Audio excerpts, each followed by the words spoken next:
12:30টার সময় একটা মাছ উঠছে। এটা কি মাছ ওই নাকি এটা দেহ আল্লাহ তালাই জানে। এটার ওজন মনে হয় যে 40 থেকে 45 কেজি ওজন হবে। তখন এটা জীবনে আমি 88 বন্যার থেকে আমি মাছ মারা শুরু করছি। গত বছর যে একটা ঘটনা আমার ঘটে গেল, এরকম আমার জীবনে কোনো সময় হয় নাই। আমি এই বছর তেমন বেশি একটা মাছ ধরতে পারিনি। গত বছর আমি বেশি অংশ বোয়ালের পিছনেই ঘুরতাম। এখন আমি বর্তমানে এখনও আমি জাল ভাই।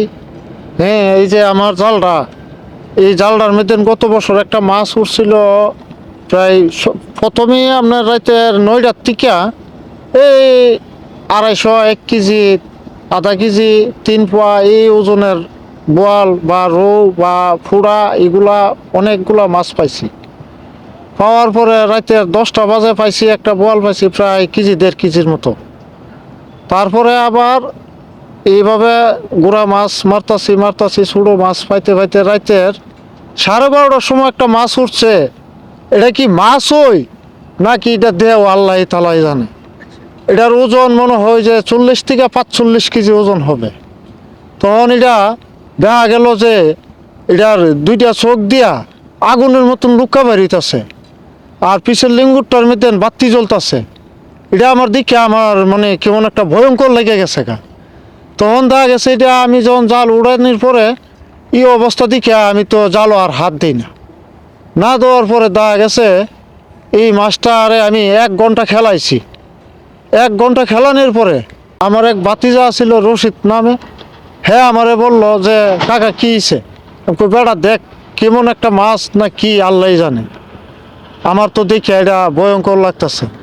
তখন হ্যাঁ আইসে আসে দেখে যে এটা তো অনেক বড় একটা মাছের মতন, এটা তো মাছ না, অনেক অন্য কিছু হইতে পারে, তাকে এটারে আর ধরনের দরকার নেই। পরে এইভাবে খেলায় রাখতে রাখতে প্রায় 1 ঘন্টার মতো জালের উপরে রাখলাম। রাইকে এটা চিন্তা করলাম যে এটা অনেক অন্য কিছু হইতে পারে। এই কারণে পরে আমরা এটারে আর ধরি না, এটা ছাইরা দিছি।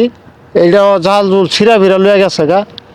এরপরে আবার আমার পাশেরও আমারও একজন ফ্রেন্ড এই 3 গাঙ্গের বয়লা মারবার লাগে বসে পাচ্ছিল। 3টা বল লাগছে, প্রায় একটা বল 21 কেজি 22 কেজি ওজনের। একটা বল উড়ানোর পরে আরেকটার মধ্যে ধরছে পরে হেরে নি থাপা মেরা পানিতে ফালাই দিছে।